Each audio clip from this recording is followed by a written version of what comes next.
दिखाता है जिसे हम आई से डिनोट करेंगे, और ये इन्वेस्टमेंट किसका फंक्शन होता है, YNR का होता है। तो जो इन्वेस्टमेंट है ये किस पे डिपेंड कर रहा है, इंटरेस्ट रेट पे डिपेंड कर रहा है। तो यानी कि एक तो ऑटोनोमस इन्वेस्टमेंट होता है जो गवर्नमेंट करती है, जो इनकम पे डिपेंड नहीं होता है, और दूसरा इन्वेस्टमेंट होता है जो इंड्यूस्ड इन्वेस्टमेंट बोलते हैं, जैसे आप प्राइवेट इन्वेस्टमेंट बोलेंगे, वो प्राइवेट इन्वेस्टमेंट इंटरेस्ट रेट पे डिपेंड करता है।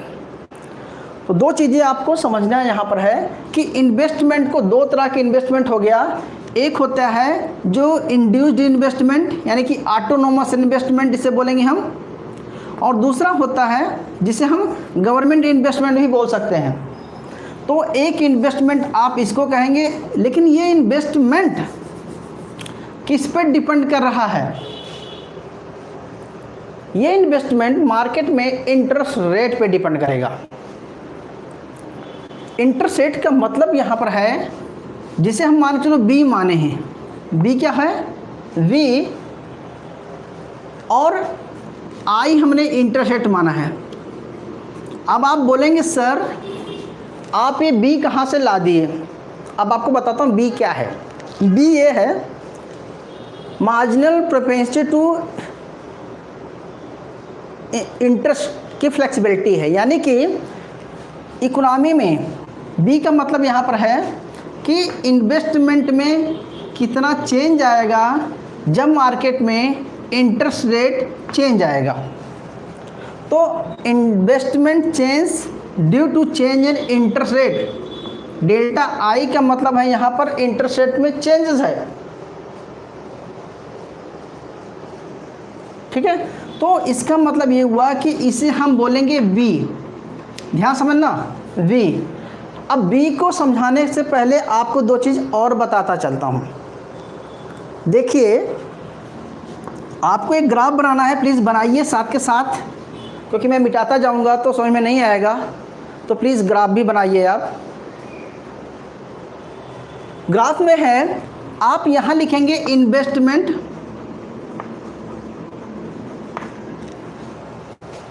और यहाँ पे लिखेंगे आप इंटरेस्ट रेट। ओके, जब आप मार्केट में इंटरेस्ट रेट इंक्रीज होगा या डिक्रीज होगा,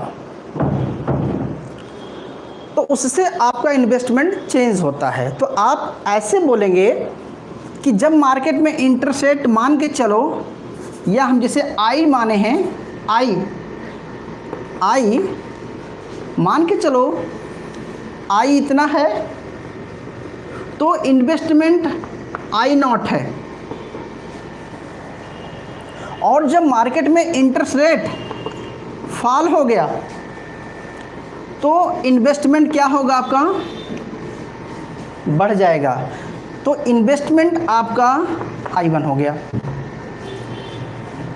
तो आप ऐसा बोलेंगे कि अगर हम इन पॉइंटों को मिला देंगे, ए एंड बी पॉइंट पे मिला देंगे, तो ये जो पूरा ग्राफ है ये इन्वेस्टमेंट का ग्राफ हुआ। तो ये इन्वेस्टमेंट का ग्राफ ये दिखाता है, इसका मतलब हुआ कि चेंज इन आई, चेंज इन आई, यानी कि इन्वेस्टमेंट में इंटरेस्ट रेट में कितना चेंज आया। या इसको हम आर मान लेते हैं, यार बार बार आपको कन्फ्यूजन दे रहा है, इसको आप इंटरेस्ट रेट मानो, आर मानो।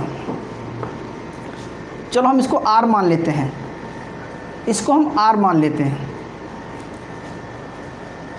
जब आपकी इकोनॉमी में इंटरेस्ट रेट, ध्यान से समझते जाना, बहुत इंपॉर्टेंट बात बता रहा हूँ, अगर आपकी इकोनॉमी में इंटरेस्ट रेट अगर डाउन आता है तो इन्वेस्टमेंट इंक्रीज होगा। तो यानी कि कहने का मतलब यह है कि इन्वेस्टमेंट कितना चेंज आया, इसे बोलेंगे आप B I, change in investment, और इसे बोलेंगे चेंज इन आर। तो यानी कि ये दोनों का रिलेशन को हमने क्या माना है, बी माना है। बी का मतलब है कि कितना रिस्पॉन्स आएगा इन्वेस्टमेंट में चेंज होने में जब हमारा आर चेंज होगा। यानी कि मार्केट में अगर हमारा इंटरेस्ट रेट चेंज होगा तो यस, नहीं,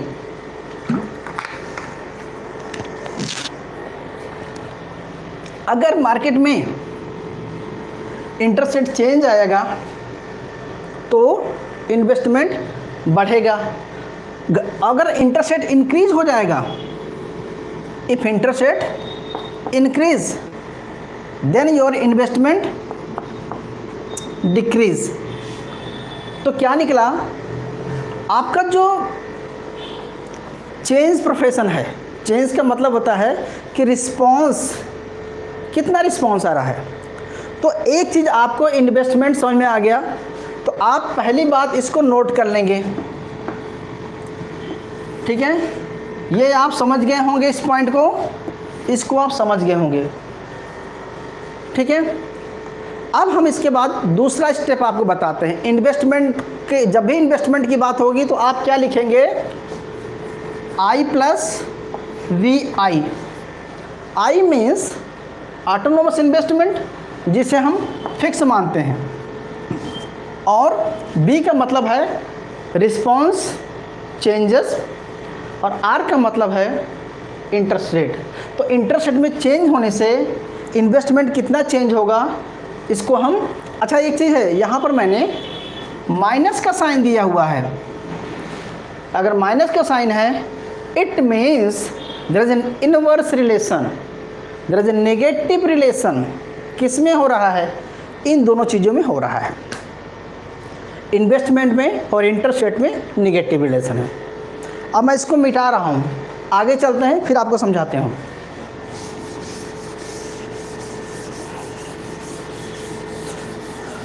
ओके, तो देखिए मैंने आपको एक चीज़ और बताया था, B means change response of, B का मतलब यहाँ पर एक चेंज दिखा रहा है। जैसे ही एमपीसी आप बढ़ते थे बी में, तो यहाँ पर एक मार्जिनल प्रोपेंसिटी टू चेंज है इंटरेस्ट रेट और इन्वेस्टमेंट में, दोनों के वो चेंज की बात करता है, ठीक है। अब हम बात करेंगे, दो स्टेप हो गया, इसको ही मिटा रहा हूँ, ये समझ गए होंगे। अभी हम आपको एक एक चीज़ बताएंगे। अब हम बात करने जा रहे हैं पहले सी की, कंजप्शन क्या होता है। रिपीट सर, रिपीट मीन्स कि बी जो होता है वो रिस्पॉन्स दिखाएगा, इंटरेस्ट रेट के चेंज होने से इन्वेस्टमेंट में कितना चेंज आएगा, वो उस चीज़ का रिस्पॉन्स दिखा रहा है, ठीक है। अब चलते हैं सी की ओर। तो आपको बहुत सारे टीचरों ने पढ़ाया होगा कंजप्शन फंक्शन, और कंजप्शन फंक्शन क्या होता है आपने पढ़ा होगा सिर्फ इतना कि C consumption is function of Y, सिर्फ इतना पढ़ा होगा। लेकिन बाद में भाई कंजप्शन इंक्रीज होगा, इनकम इंक्रीज होगी तो कंजप्शन इंक्रीज होगा, इनकम डिक्रीज होगी तो कंजप्शन डिक्रीज होगा, ये आपने पढ़ा था। और एक आपने ग्राफ भी पढ़ा था कि भैया मेरा कंजप्शन ऐसे जाता है सी वाला। अच्छा, इसका मतलब होता है कि जब इनकम बढ़ेगी आपकी, कंजप्शन में चेंज आएगा कब, जब आपकी इनकम चेंज होगी। यानी कि अगर आपकी इनकम चेंज हो जाएगी, इनकम आपकी चेंज हो जाएगी, जिसे हम डेल्टा वाई बताते हैं, तो आपका कंजप्शन क्या होता था, चेंज हो जाता था, जिसे हम डेल्टा सी बोलते थे। तो आपने एक चीज़ पढ़ा था कि delta C upon delta Y को हम क्या लिखते थे, क्या लिखते थे, स्मॉल सी लिख सकते हैं या आप बी लिख सकते हैं, लेकिन हमने बी ऑलरेडी पहले मान लिया है, तो हम यहाँ पे स्मॉल सी लिखेंगे। स्मॉल सी है। स्मॉल सी दिखा रहा है क्या कि मार्जिनल प्रोपेंसिटी टू कंज्यूम, कि इनकम बढ़ने से कंजप्शन कितना बढ़ रहा है। तो इसमें और भी थ्योरी हम आपको पढ़ाएंगे, परमानेंट थ्योरी और सारी थ्योरी पढ़ना है। यहाँ पर आपको इतना समझना है कि एमपीसी होता क्या है। अच्छा, एक चीज़ समझ लो, तो यानी कि कंजप्शन में एक बात आ गई। दूसरी बात, आपका कंजप्शन में इनकम के साथ साथ जो गवर्नमेंट ट्रांसफ़र पेमेंट देती है वो क्या होता है, उसको हम ऐड करते हैं। थोड़ा सा हायर लेवल पे जा रहे हैं, क्योंकि अभी तक आपने ग्रेजुएशन में यही पढ़ा होगा, तो थोड़ा सा हायर लेवल जाके अब मैं ग्राफ इसको चेंज कर रहा हूँ। अब मैं लिखूँगा एक नया फंक्शन कंजप्शन का, कि जो कंजप्शन है क्या है, सी बार। सी का मतलब है फिक्स कंजप्शन है, आइदर इनकम हो या ना हो, आप कंजप्शन उतना करते थे। जैसे आपको याद है, एक ग्राफ बनाते हैं, तो आपको याद है कि कंजप्शन की लाइन ऑलरेडी आप यहाँ से स्टार्ट करते थे, क्योंकि आपकी इनकम जीरो है, तभी आप इतना कंजप्शन कर रहे थे। तो जिसे आप सी लिखते हैं या आपके यहाँ ए लिखते थे, कई जगह लिखा होता है कि ए प्लस बी वाई, ए प्लस बी वाई। ए का मतलब ऑटोनोमस था, और फिर लिखा जाता है सी वाई। तो हमने सी को क्या, हमने बी को मान लिया। अब यहाँ पर सी, यहाँ पर सी का मतलब हम ले रहे हैं delta C upon delta Y is equal to small C. याद रखना, हमने क्या लिया, स्मॉल सी ले लिया। ओके, तो यानी कि ये तो कंजप्शन फंक्शन था, और अब इस कंजप्शन फंक्शन को थोड़ा सा और हम एक्सटेंड करेंगे, जिसमें से ट्रांसफ़र पेमेंट क्या करेंगे, ऐड कर देंगे। तो हमारा कंजप्शन बन गया सी बार प्लस ट्रांसफ़र पेमेंट ऐड करते हैं हम, ट्रांसफ़र पेमेंट ऐड कर देंगे। और क्या होता था, फिर होता था कि प्लस सी गवर्नमेंट आप पर टैक्स भी लगाती थी। ध्यान समझना, सॉरी यहाँ भी सी आएगा। अब मैं आपको बताता हूँ मैंने इतना बड़ा कैसे लिख दिया।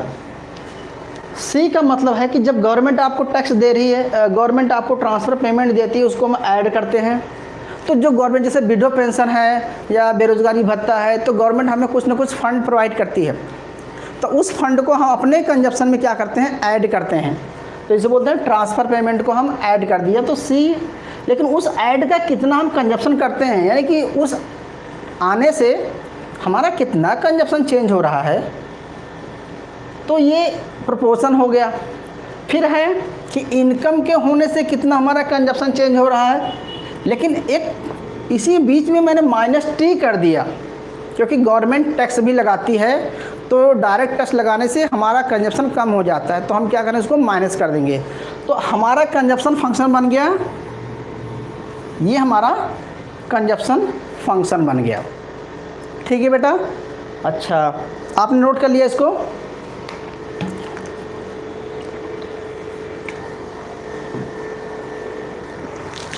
देखिए, दो चीज़ें आपको समझ में आ गई कि कंजप्शन फंक्शन ऐसा होता है। इन्वेस्टमेंट फंक्शन आपको पहले बता दिया, प्लीज़ रिपीट वे स्लोप। देखो रिपीट करता हूँ बेटा, सी का मतलब यहाँ पर ऑटोनोमस कंजप्शन, मतलब हमारा जो कंजप्शन है फंक्शन पहले इस तरह था, फिर इसमें हमने दो चीज़ें ऐड कर दिया। एक तो ट्रांसफ़र पेमेंट गवर्नमेंट देती है, उसको ऐड कर दिया, और हम टैक्स लेते हैं उसको माइनस कर दिया। तो आपका जो एक्चुअल में कंजप्शन फंक्शन है ये बन जाएगा। ठीक है, तो आपका कंजप्शन फंक्शन मिल गया। इन्वेस्टमेंट फंक्शन पढ़ा दिया आपको। सेविंग फंक्शन इसके पहले मैंने कराया था कि सेविंग और जहाँ पर अपवर्ड स्लोपिंग होता है। अब हम तीनों को मिला के एक साथ आपको आईएस बताते हैं कि आईएस बनता कैसे है। ठीक है, अब मैं मिटा रहा हूँ, प्लीज़ नोट डाउन कर लिया होगा।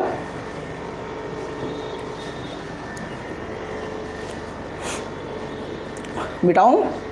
आई होप कि नोट कर लिया होगा। ओके, अब मैं पूरा का पूरा एक बार इक्वेशंस मिटा रहा हूँ, ध्यान देना आप। देखो मैंने कुछ चीज़ें लिख रखी है ब्लैक बोर्ड पे पहले ही, ताकि थोड़ा टाइम बच जाए। देखिए, yes sir, this is first year. देखो, the interest rate and aggregate demands क्या होता है, अब आपको समझाता हूँ। हम पढ़ते चले आ रहे हैं कि y = AD, पढ़े थे ना। तो जो एग्रीगेट डिमांड है लिख सकते हैं, y को एग्रीगेट लिख सकते हैं। अच्छा, फिर एग्रीगेट की जगह पे हम इसको लिख सकते हैं C + I + G + net export, लिख सकते हैं, लिख सकते हैं। तो यानी कि ध्यान समझना, यहाँ पर y है, y है, ये वाली ये y लाइन थी पहले हमारी होती थी, पता है आपको।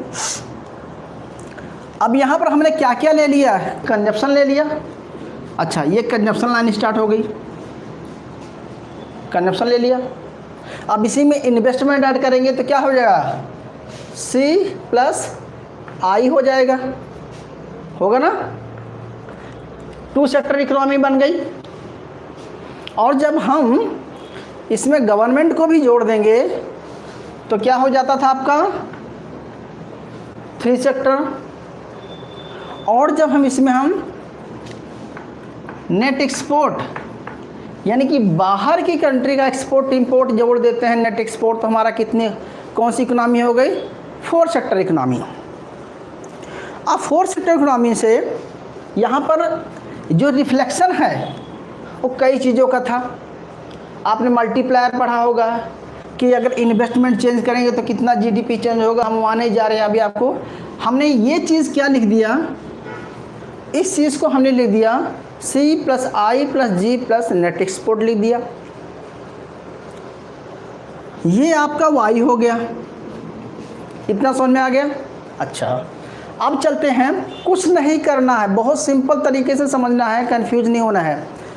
आपको क्या करना है, C की जगह पे हम क्या लिख सकते हैं, C की जगह पे, यानी कि C कंजप्शन है, और हमने थोड़ी देर पहले कंजप्शन का फंक्शन निकाला, C + CR + C 1 - T + Y। अभी थोड़ी देर पहले हमने कंजप्शन फंक्शन निकाला था, उस कंजप्शन फंक्शन को मैंने यहाँ पुट कर दिया, किसकी जगह पे, C की जगह पे। जब हमने C की जगह पे पुट कर दिया तो क्या बन जाएगा हमारा, C + I + TR + ये बन जाएगा। इन्वेस्टमेंट की जगह पे हम क्या पुट करेंगे, हम इन्वेस्टमेंट की जगह पे ही पढ़ के आए थे -BI, क्या पुट करेंगे हम, -BI। G को हम एज इट इज रहने दिया, गवर्नमेंट की तरफ से है, और net export as it is रहने दिया। अब देखो, ध्यान से समझना है। अब हम इसको सॉल्व कर देते हैं, यानी कि ये कांस्टेंट माने हैं, इसको कांस्टेंट हमने माना है, ठीक है। और इसमें इन्वेस्टमेंट ऑटोनोमस है, कांस्टेंट माने हैं, G कांस्टेंट है, नेट एक्सपोर्ट कांस्टेंट है। तो जितने कांस्टेंट है उसको मैंने एक साइड रख दिया, तो क्या बचा, जितने कांस्टेंट है उसको हमने A मान लिया। यानी कि हमने क्या किया कि A = C bar + CTR bar + I bar + G bar + net export बार।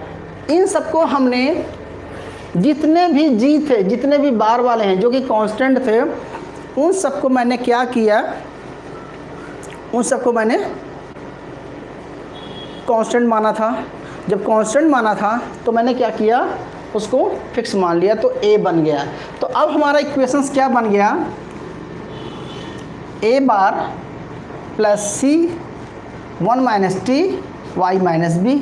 अब C क्या यहाँ पर है बेटा, MPC है, और B क्या यहाँ पर है,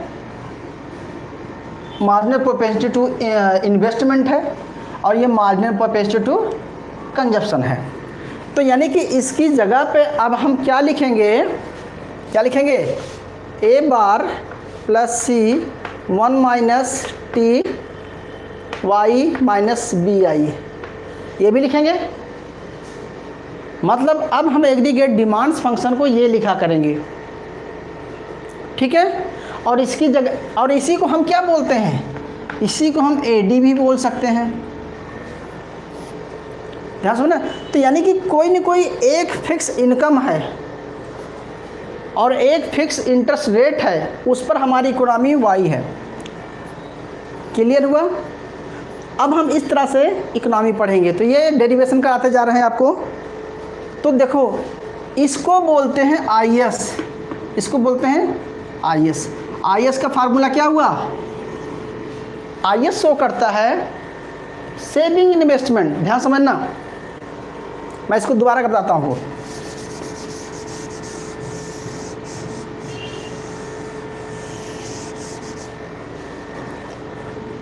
ये आईएस है, ये कहता है कि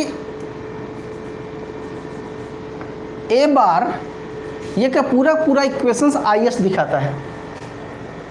जब आईएस दिखाता है तो इसका मतलब हुआ कि इसको हम क्या लिखेंगे, एडी भी लिख सकते हैं। क्यों, क्योंकि आईएस क्या है, इसको हम वाई भी लिख सकते हैं। क्यों, क्योंकि देखो ध्यान समझना, जब हमारा यहाँ पर वाई है, इसका मतलब कोई एक इंटरेस्ट रेट है, ठीक है। क्लियर हुआ। तो इसको हम आईएस बोलते हैं। अब आईएस होता क्या है, इसको बताते पहले। आईएस दिखाता है दो चीज़ों में रिलेशन, किसमें, इंटरेस्ट रेट में और जीडीपी में। यानी कि जब इंटरेस्ट रेट इंक्रीज होगा तो जीडीपी क्या होगा, कम होगा। ध्यान समझना कैसे, अभी बताता हूँ आपको। कि जब ऐसे बना लीजिए,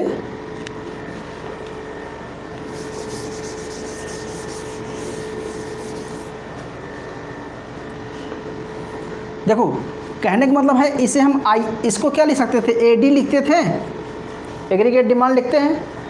हम पढ़ा चुके हैं एग्रीगेट डिमांड कैसे बनाते हैं।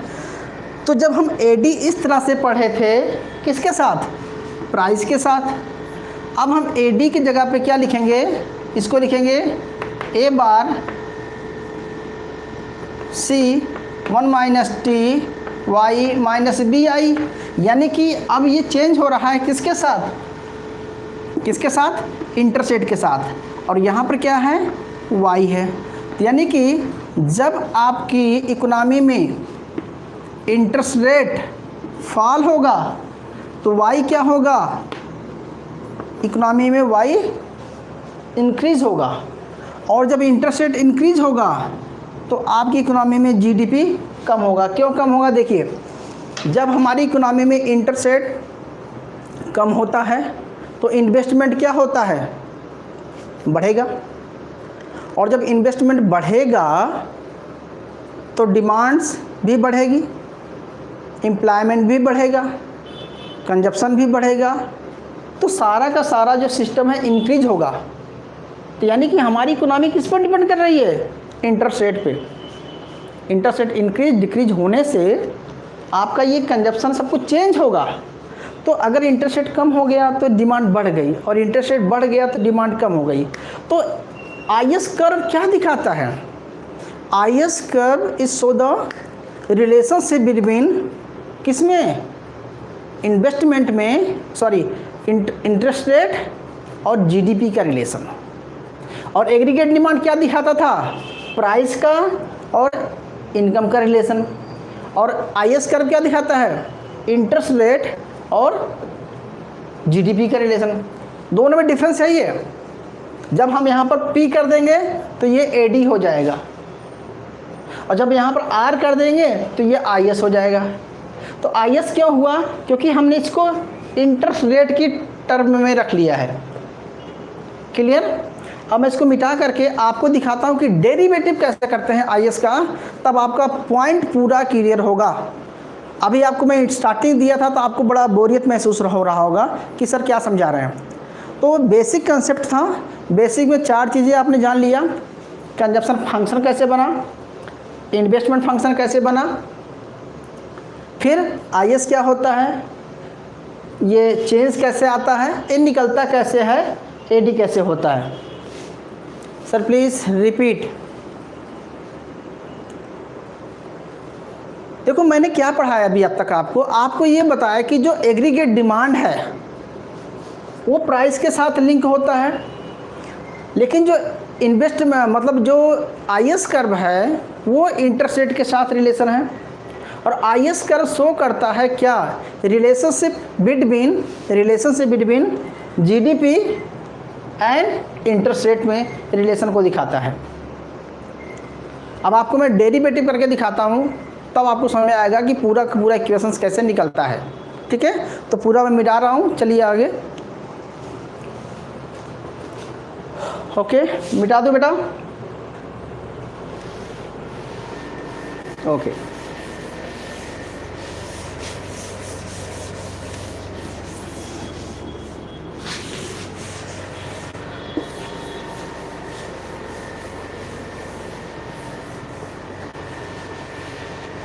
देख रहा, आपको लिखना है अब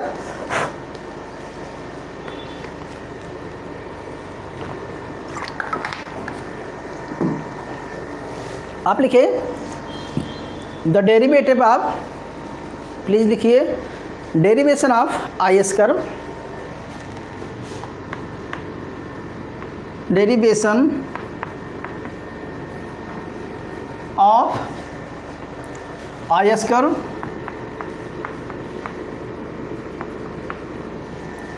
बहुत आसान तरीके से समझाऊंगा, बस आप स्टेप बाय स्टेप करते जाइए, समझ में आएगा। सबसे पहली बात बताता हूं आपको, पहले आप मेरे साथ ग्राफ बनाइए।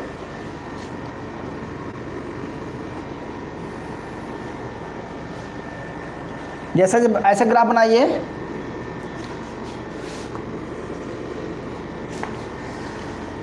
दो चीजें,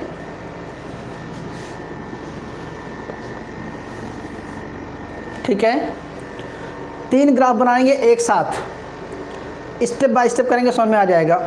देखिए यहां लिखेंगे आप क्या, यहां लिखिए आप interest rate, okay, interest rate, और यहां पर लिखिए आप इन्वेस्टमेंट,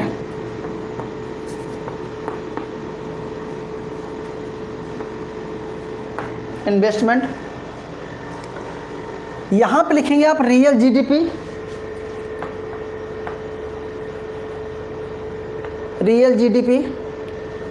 और यहां पे लिखेंगे एग्रीगेट एक्सपेंडिचर,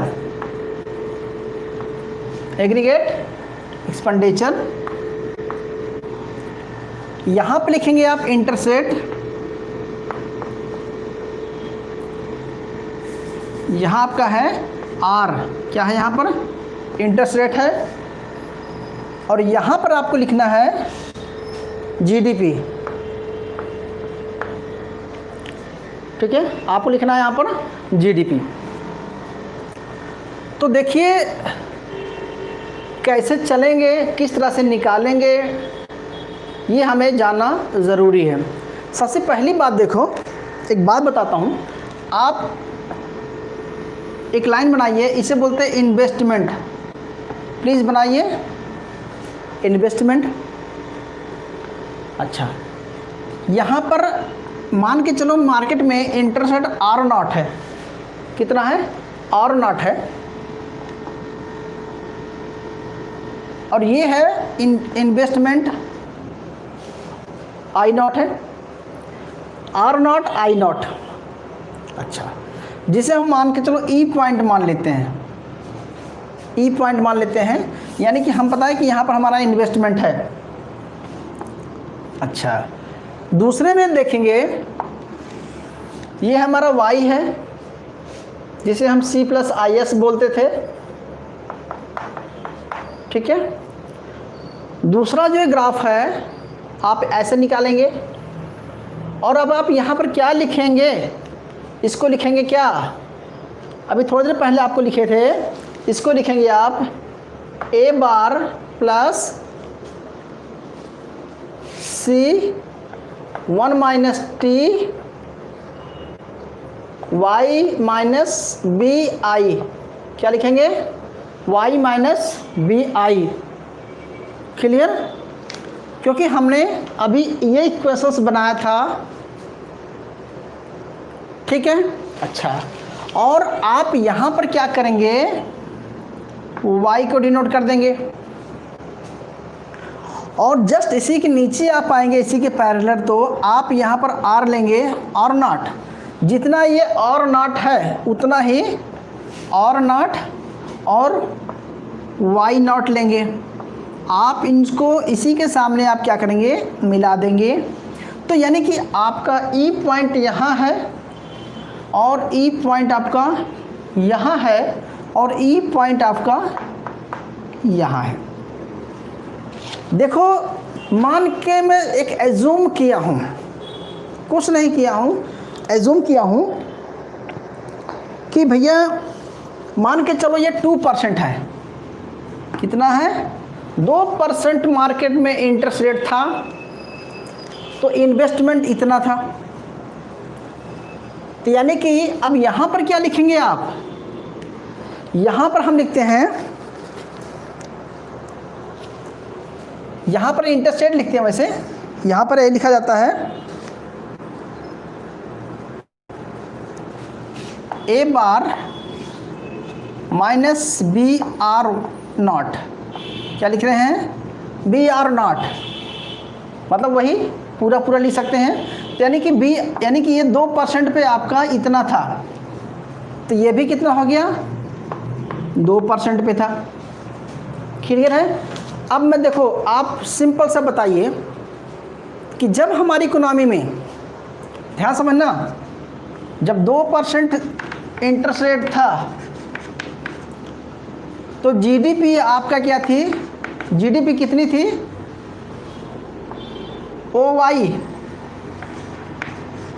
ओके, और आपका इन्वेस्टमेंट कितना था, 2% पर OI नॉट था। क्लियर? लेकिन जैसे मार्केट में, जैसे ही मार्केट में इंटरेस्ट रेट डाउन आएगा, जब इंटरेस्ट रेट डाउन आएगा, इन्वेस्टमेंट क्या होगा, आप बताइए प्लीज़। अगर मार्केट में इंटरेस्ट रेट डाउन आएगा तो इन्वेस्टमेंट क्या होगा, भाई कोई तो मैसेज करके बताओ, इंक्रीज और decrease, yes increase. If increase यानी कि मार्केट में इंटरेस्ट रेट फॉल हो गया,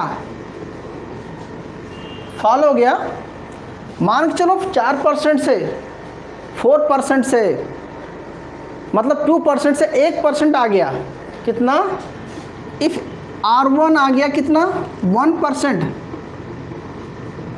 1% आ गया। अच्छा, एक चीज़ और बताना भूल गया आप, यहाँ पर लिखना है एट 2%, कितना, यानी कि ये जो कंजप्शन था ये 2% पे था, तो एट 2% पे जीडीपी कितना है, इतना था। तो यानी कि 2% पे ये डिमांड और सप्लाई इक्वल थी। यहाँ पर सेविंग, अगर मैं यहाँ पर सेविंग ग्राफ बनाऊँ तो सेविंग इन्वेस्टमेंट भी इक्वल था, तो यहाँ पर सेविंग इन्वेस्टमेंट इक्वल है, यहाँ पर aggregate demand aggregate supply equal है। ठीक है, यानी कि ये कैपिटल मार्केट हो गया, ये गुड्स मार्केट हो गया। क्लियर?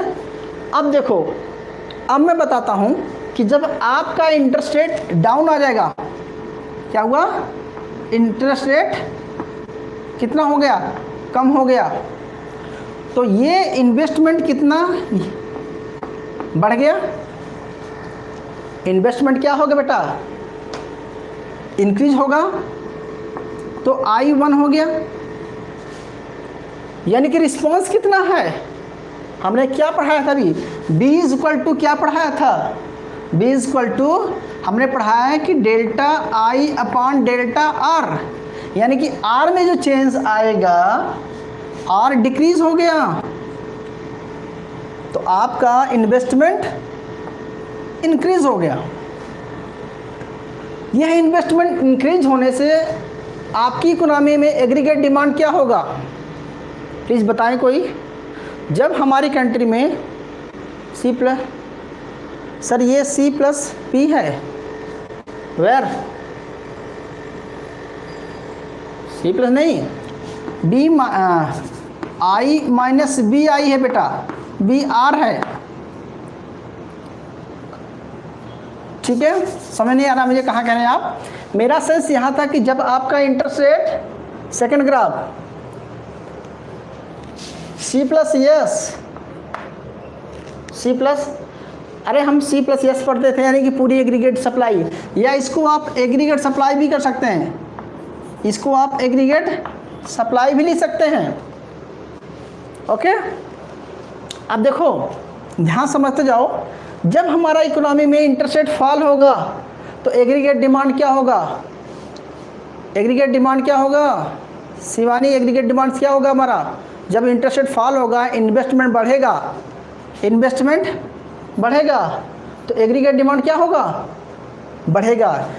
जब कितना बढ़ेगा, जितना रिस्पांस आ रहा है, तो रिस्पांस का मतलब होगा कि ये हमारा ग्राफ कहाँ जाएगा, बोलो ना, हमारा ग्राफ ऊपर जाएगा। तो ये ग्राफ हमारा चला गया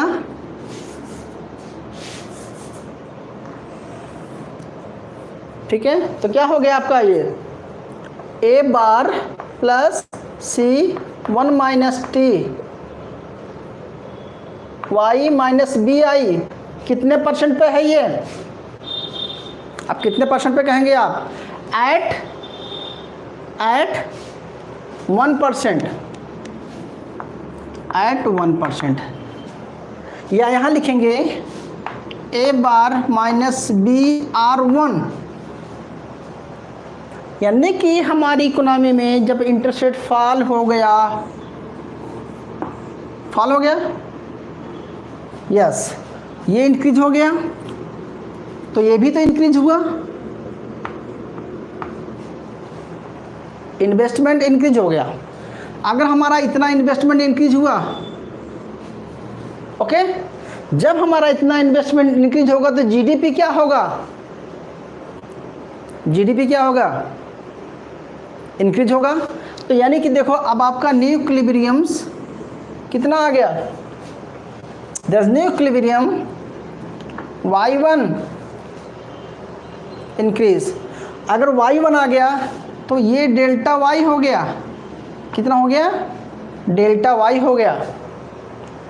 तो डेल्टा i कितना चेंज किया, अब देखो ये क्या है, आपने मल्टीप्लायर पढ़ा था, मल्टीप्लायर पढ़ा था, तो कहता है कि k is equal to delta y upon delta i, पढ़ा था आपने ना, कि मल्टीप्लायर कहता है कि हाउ मेनी टाइम चेंज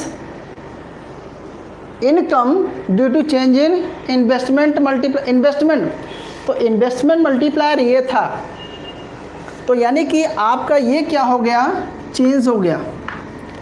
तो आप इसे लिखेंगे, अच्छा अब इसको लिखेंगे, चेंज के लिए क्या लिखते थे आप, या इसके लिख सकते हैं आप k equal to 1/1 minus MPC, यही तो लिखते थे भाई। मल्टीप्लायर का फार्मूला क्या था बेटा, कि k equal to delta y upon delta i, या लिखते थे k equal to 1/MP, yes, या लिखते थे 1/1 माइनस MPC, ठीक है। तो यानी कि जीडीपी कितना चेंज होगा, जीडीपी कितना चेंज होगा, तो चेंज होने का फार्मूला कैसे निकालेंगे, कि चेंज और GDP change is equal to 1/1 minus MPC into delta I, कितना, ये फार्मूला था, नोट कर लेना। यानी कि जीडीपी कितना चेंज होगा? इन्वेस्टमेंट से। इन्वेस्टमेंट बढ़ाने से जीडीपी कितना चेंज हुआ? इतना चेंज हुआ। अब ये चेंज कितना है इस फार्मूले से हम निकालते हैं। मान के चलो, अभी हम न्यूमेरिकल नहीं कर रहे हैं, ये तो समझ में आ गया। आगे समझ में, अब जब आपका जीडीपी बढ़ गया तो नीचे क्या होगा? आप इसको नीचे तक लाएंगे, इसको भी आप नीचे तक लाएंगे, तो आपका जीडीपी y1 हो गया। कितना हो गया? y1। लेकिन ये इंटरेस्ट रेट क्या हुआ था बेटा? 2% से 2% R से R1 आ गया था। कितना परसेंट हो गया? 1%। कितना परसेंट हो गया? 1%। यानी कि 1% पे आपका जीडीपी कितना हो गया? इतना बढ़ गया। और इंटरेस्ट रेट कितना हो गया? R कितना कम हुआ? इतना कम हुआ। तो यानी कि जब R इतना कम हुआ तो जीडीपी इतना बढ़ा। तो आप अभी E से आप E1 पे आ गए, आप E से आप E1 पे आ गए थे। तो जब E से आप E1 पे आए तो ये E से आप E1 पे चले गए, तो हमारी इकोनॉमी भी Y से Y1 चली गई और फिर हमारा इंटरेस्ट रेट भी नीचे आ गया था।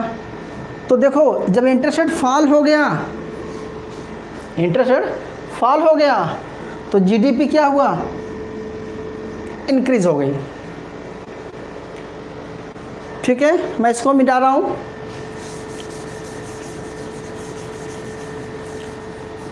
इतना समझ में आ गया? इतना समझ में आ गया कि जब हम इंटरेस्ट रेट को फॉल कराएंगे तो इंटरेस्ट रेट फॉल होगा तो इन्वेस्टमेंट चेंज होगा, और इन्वेस्टमेंट चेंज होगा तो जीडीपी चेंज होगा, और जीडीपी चेंज होगा तो नीचे हम जीडीपी को ओके। ठीक है, अच्छा, अब थोड़ा सा मैं इसको मिटा रहा हूँ, समझते रहना। ये सब बार बार लिख दिया हूँ, बार बार नहीं लिखूँगा। ओके, अभी करना क्या है आपने?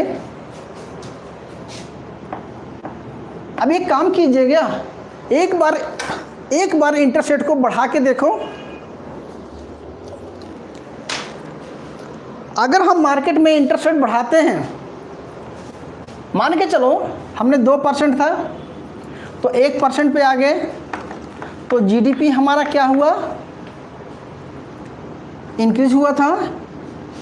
ठीक है, अच्छा, अब हम अगर इंटरेस्ट रेट को बढ़ा देंगे तो क्या होगा? पहले आप लोग बताइए प्लीज़। अगर हम इंटरेस्ट रेट को बढ़ाएंगे तो मार्केट में तो क्या होगा? इन्वेस्टमेंट इंक्रीज होगा या डिक्रीज होगा?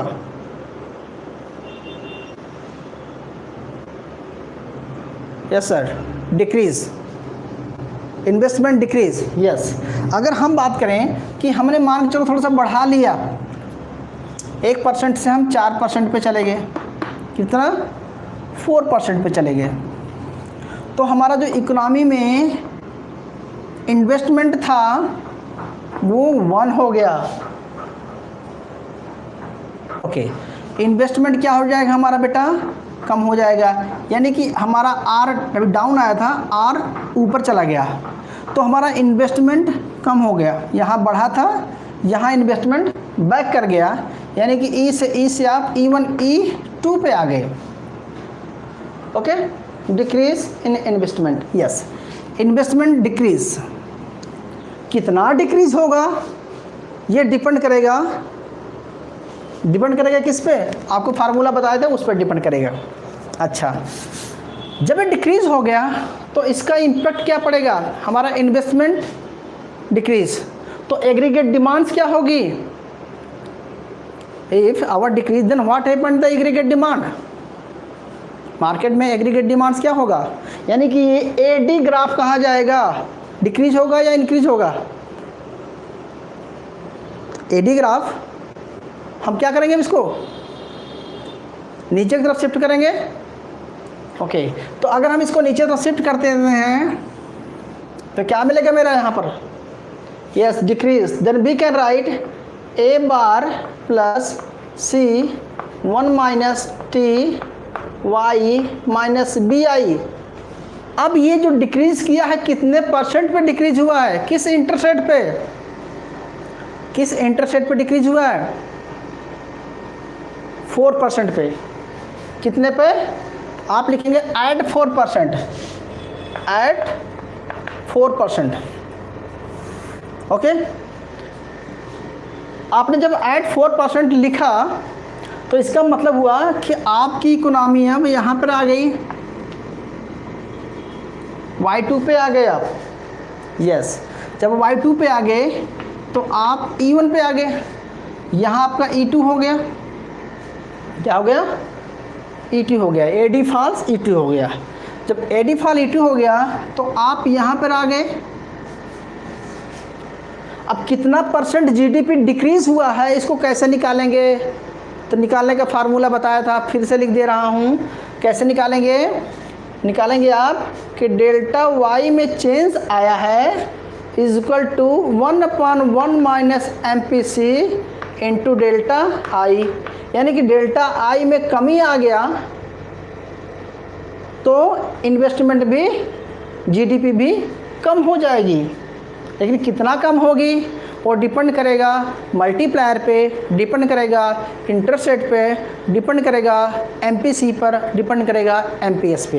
ये हम डिस्कस बाद में भी करेंगे बहुत जल्द में। अब क्या हुआ देखो, हुआ या जब आपका Y2 यहाँ आ गया तो आपकी इकोनॉमी का जो दिस Y2 क्या आ गया, आपका Y2 आ गया। जब आपकी Y2 आ गया, किस पर आया था Y2, 4% पे आया था। कितने पे, 4% पे। तो आपका इंटरेस्ट रेट कितना हो गया, R2 हो गया। जब R इंटरेस्ट रेट 4% हुआ तो आपका इन्वेस्ट जो जीडीपी है वो कितना घट गया। अब आप पहले E पॉइंट थे, यहाँ पर आप जो पहला हमारा पॉइंट था वो ये A था, E का था। दूसरा पॉइंट हमारा E1 पे गए थे, अभी हमारा पॉइंट E2 पे आ गया। इतना समझ आ गया। अब आपने करना क्या है यार, आपको ADIS कर्व ड्रा करना है। तो क्या करेंगे आप, क्या करेंगे आप, इन तीनों पॉइंटों को क्या करेंगे आप, मिला देंगे। जब हम मिलाते हैं तो हमारे सामने एक अच्छा सा ग्राफ बन के तैयार हो जाता है, जिसे आप क्या बोलेंगे, IS points joint. Yes Ritika, point को ज्वाइंट कर देंगे। जब पॉइंट को ज्वाइंट करेंगे तो ये क्या शो कर रहा है, पॉइंट, ये जो पॉइंट्स को हमने ज्वाइंट कर दिया तो ये चीज दिखाता है कि if interest rate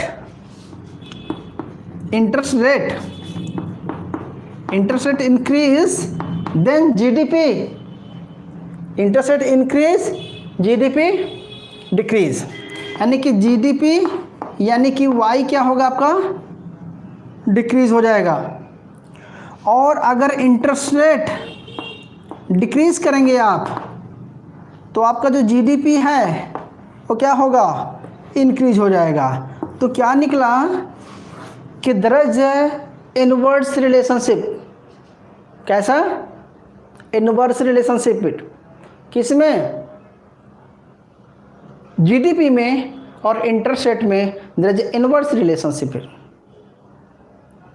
so what is the IS curve, what is IS curve, तो IS curve it is just the relationship of investment of interest rate and GDP at a various point of equilibrium। यहाँ भी economy equilibrium है यहाँ पर ये equilibrium है, इस point पर भी इकोनॉमी इक्विलिब्रियम है। तो जितने भी पॉइंट हैं सारे पॉइंट्स इक्विलिब्रियम की बात करते हैं। तो लेकिन ये इक्विलिब्रियम डिफरेंट टाइम पे डिफरेंट सिचुएशन में होते हैं।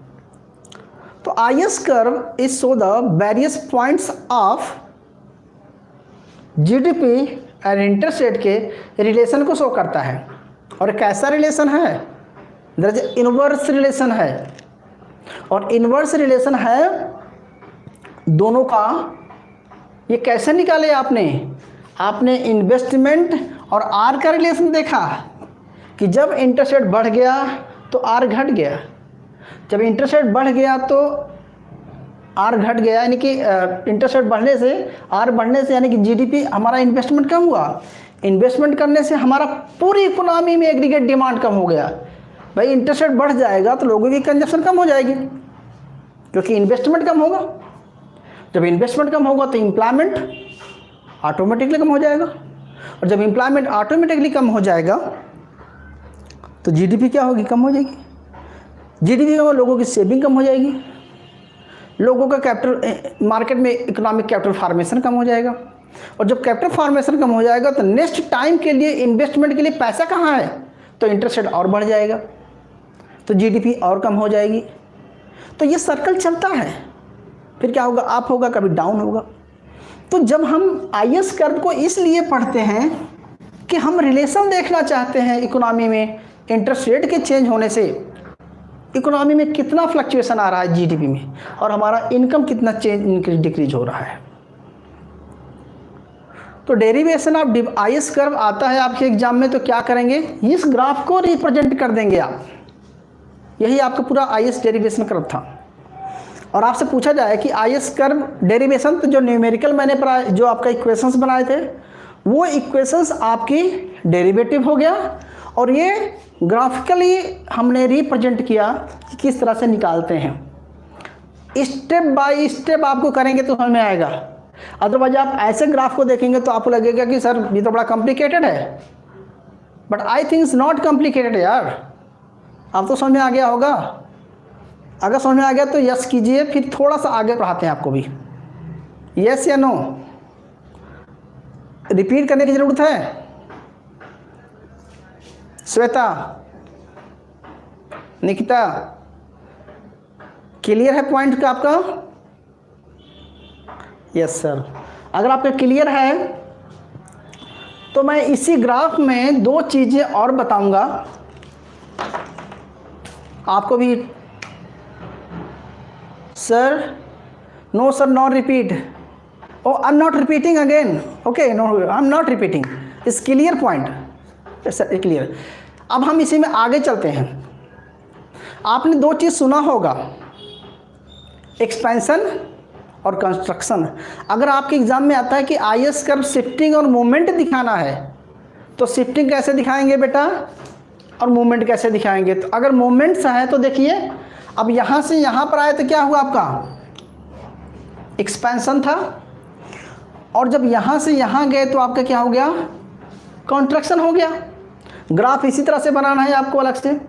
तो आपको यहाँ पर बताना है कि एक्सपेंशन और कॉन्ट्रैक्शन ऑफ इकोनॉमी, हाँ या कॉन्ट्रैक्शन, वही यस सर। कंस्ट्रक्शन एक्सपेंशन का मतलब होता है कि जब ड्यू टू इंटरेस्ट रेट की वजह से इंटरेस्ट रेट बढ़ गया तो जीडीपी कम हो गया, और अगर इंटरेस्ट रेट घट गया तो जीडीपी बढ़ गया। इसी को बोलते हैं, इस पॉइंट से इस पॉइंट पे आना क्या हुआ आपका? एक्सपेंशन। यहाँ से यहाँ आना कॉन्ट्रैक्शन। इस पॉइंट से इस पॉइंट पे आना एक्सपेंशन, और यहाँ से यहाँ जाना कॉन्ट्रैक्शन। यहाँ से यहाँ जाना एक्सपेंशन, यहाँ से यहाँ आना contraction. Interest rate increase decrease, interest rate increase then contraction, yes, और interest rate decrease then expansion. Okay, तो इसी को आप इसी ग्राफ को रिप्रेजेंट करके इसमें थोड़ा सा आगे लिख देना कि expansion contraction due to interest rate decrease increase, yes. तो expansion due to decrease interest rate, और contraction due to increase interest rate. जब इंटरेस्ट रेट एक्सपेंशन कॉन्ट्रैक्शन होता है due to the interest rate, वो बोलते हैं मूवमेंट, मूविंग हो रहा है। एक ही ग्राफ पे, एक ही आईएस कर्व पे मूव कर रही इकोनॉमी, मतलब इकोनॉमी मूव कर रही है एक पर्टिकुलर पाथ पे। सेविंग इन्वेस्टमेंट इक्वल है, यहाँ सेविंग इन्वेस्टमेंट मतलब चल रहा है, ठीक है। अच्छा, लेकिन सबसे बड़ी बात है कि जब आपको इंक्रीज और डिक्रीज दिखाना है तो क्या करेंगे? अगर आपको इंक्रीज और डिक्रीज दिखाना है तो क्या करेंगे? इंटरेस्ट डिक्रीज एक्सपेंशन, ये कैसे करेंगे? जब इंक्रीज डिक्रीज दिखाना है तो क्या करेंगे आप? तो बोलेंगे आप due to other factor, due to other factor. तो वहां पर आपका ये ग्राफ नहीं रहेगा। क्या है? ये ग्राफ नहीं रहेगा, सिर्फ आपका इतना ही ग्राफ रहेगा। और इसमें आप दिखाएंगे कि प्राइस इंटरेस्ट रेट में कोई चेंज नहीं आएगा। जब इंटरेस्ट रेट में कोई चेंज नहीं आएगा और आपका ये IS इधर हो जाए, जब आप इसी पॉइंट से इधर चले जाएंगे, यानी कि R में कोई चेंज नहीं आ रहा है,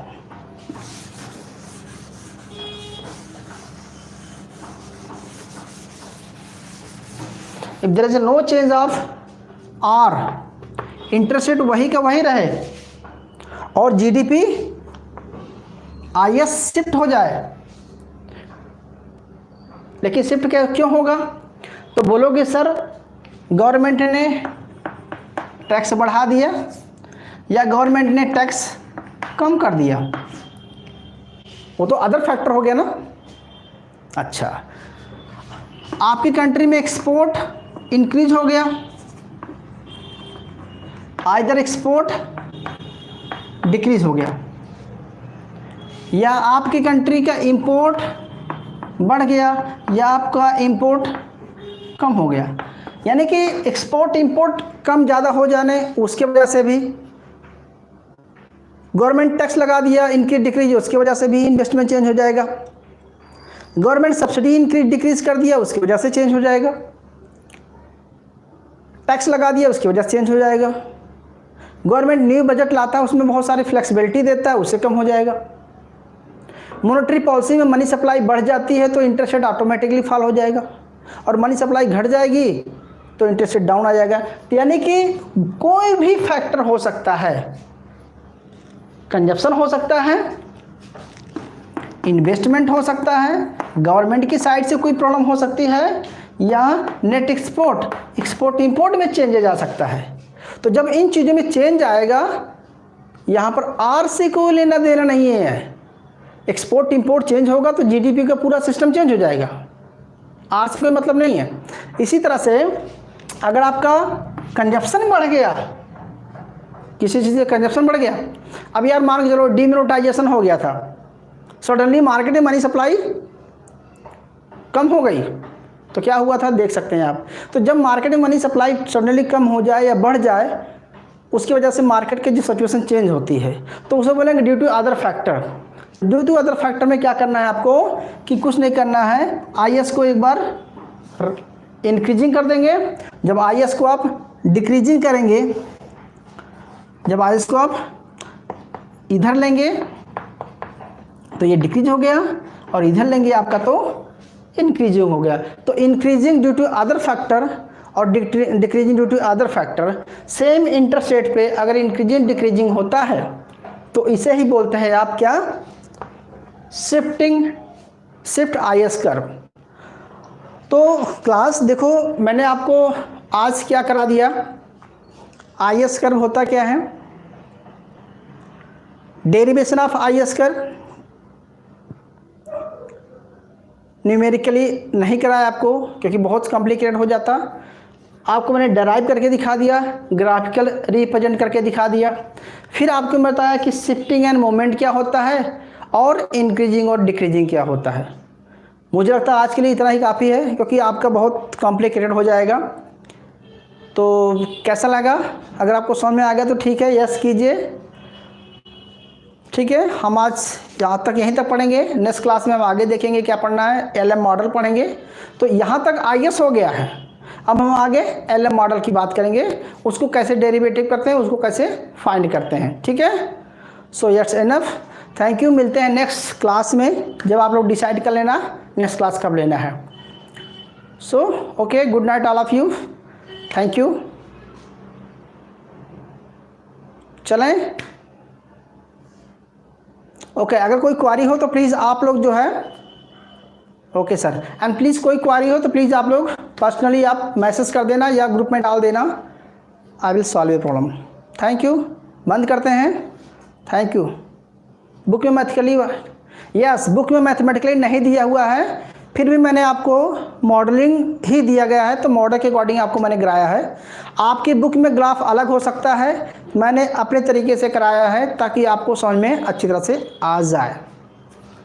ठीक है, thank you for watching and patience के साथ आपने कोऑपरेट किया। अगर आपको लोगों को अच्छा लग रहा है तो हम यहाँ पर आपको फिर से मिलेंगे, हम डेट और टाइम डिसाइड कर लेंगे। ठीक है, ओके, थैंक यू।